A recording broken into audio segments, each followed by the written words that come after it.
I'm so tired. I only slept 4 hours today as well.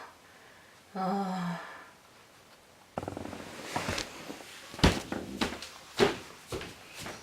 My eye bags! I've gained so much weight!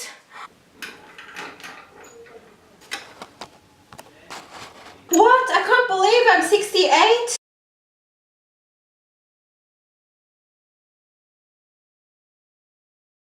Hey, I have noticed I've put on a lot of weight recently. Why is this happening? Am I obese? Hi Christine. Obesity is a major problem in society at the moment.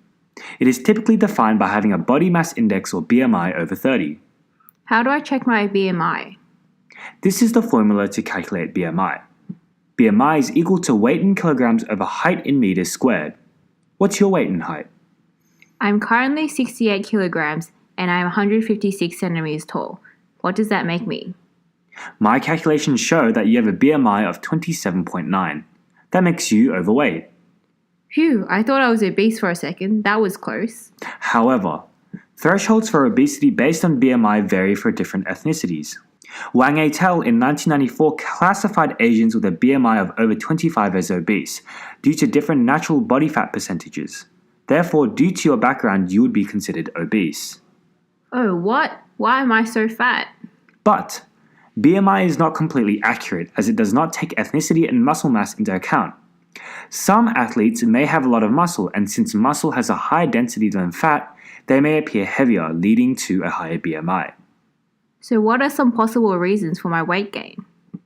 Well, your weight could be due to many different factors, some of which are genetics, lack of sleep, menopause, and overeating. However, it should be noted that nearly all the causes of obesity and weight gain are based on a simple biochemical principle. When you eat and don't use the energy, that excess energy is stored as fat, which leads to a buildup of fat and ultimately weight gain. This is most likely the reason behind why you have gained weight recently. So the fact that I have been sleeping for 4 hours every night this week could be a possible cause?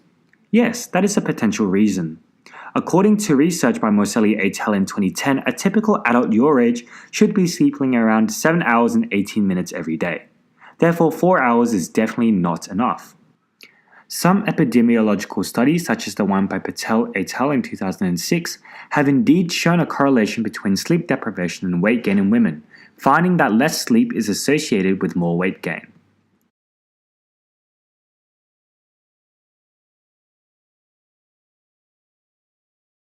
There are a few proposed mechanisms, one of which is that sleep deprivation disturbs the normal fluctuations of your hormones. I'll send you a video which will explain how this works.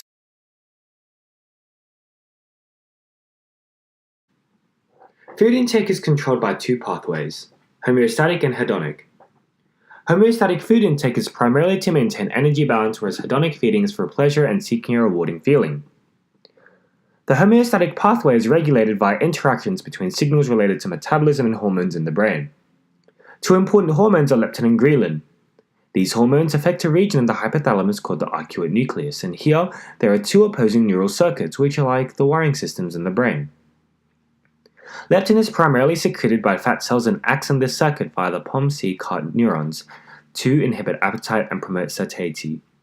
Ghrelin is secreted by the stomach and affects the circuit via the MPY-AGRP neurons to stimulate appetite. The activation of the first-level neurons POMC, CART, and MPY-AGRP neurons can affect the second-level neuron, orexin, in the LHA, which is involved in food intake. Therefore, ghrelin activates the MPY-AGRP neurons, which in turn activates orexin receptors, stimulating food intake. Conversely, leptin activates the POMC-CART neurons, which in turn inhibits orexin receptors. Thus, food intake is inhibited. Orexin is also a key player in hedonic feeding. Orexin neurons in the lateral hypothalamus are also connected to the dopamine-rich ventral tegmental area, VTA, and nucleus accumbens, NA. These two areas are involved in reward pathways in the brain. Thus, if the orexin pathway is activated, the food is eaten, and one would feel satisfied and rewarded.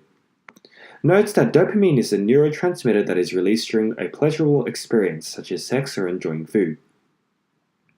In addition, researchers also found that ghrelin and leptin can also directly act on this reward pathway through activation and inhibition respectively. Furthermore, Orexin has a secondary role in promoting arousal through the projections to the prefrontal area, PFA, and dorsomedial hypothalamus, DMH. Thus, orexin increases wakefulness and food intake, bridging the relationship between food and sleep. Now, let's have a look at the normal cycle of leptin and ghrelin hormones in a 24-hour period. The level of these hormones are not only regulated by food intake but also by sleep. Normally, leptin is increased at night to prevent hunger during sleep and is decreased during the day due to higher amounts of activity and therefore higher levels of hunger.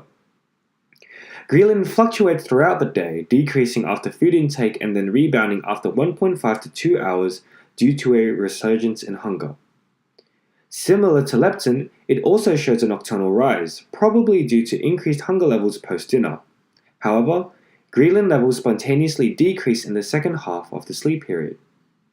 But how are the levels of these hormones changed with sleep deprivation? There seems to be lower levels of leptin overall and high levels of ghrelin. It's also hypothesized that orexin receptors would be more heavily activated due to altered levels of ghrelin and leptin, and also greater levels of alertness are needed due to longer wake periods. Thus, high levels of orexin receptor activation would contribute to greater food intake. Oh, that makes sense. So through what other mechanisms could sleep deprivation lead to weight gain? Another possible mechanism is that increased tiredness and fatigue with sleep deprivation could reduce the desire to participate in physical activity.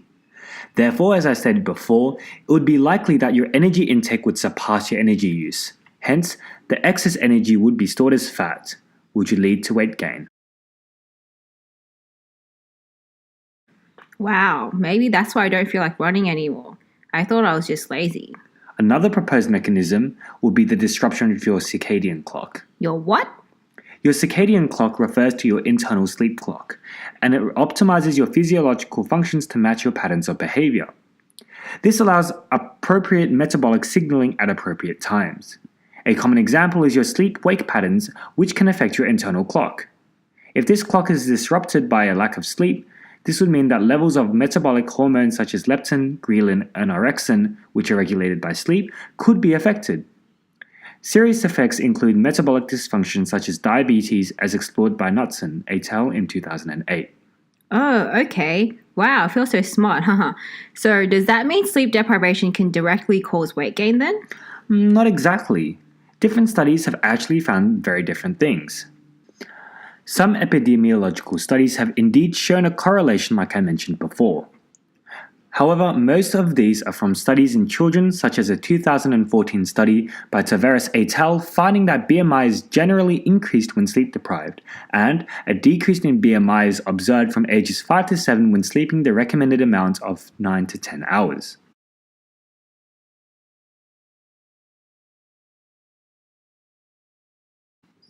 But some studies, mostly in adults, haven't been able to find a trend, such as the one in 2006 by Lauderdale et al.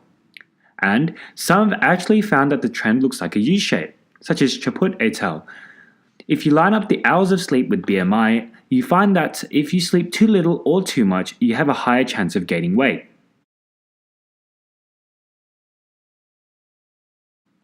In addition, some primary research has also shown a positive correlation between sleep deprivation and weight gain. However, many of these studies have only been tested on small numbers of people or on mice, which have some metabolic differences to humans. Furthermore, some of these studies only tested brief periods of sleep deprivation of less than recommended amounts, such as the study by Simpson et al. In 2010. Other studies have only tested periods of total sleep deprivation, such as Young et al. In 2011.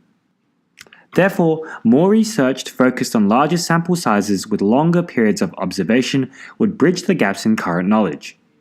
This would provide more evidence to confirm this connection. Oh, I see. Maybe I should try to stop snacking and eating between meals, and I'll try to get more sleep and feel less lethargic and actually do some exercise. Thank you.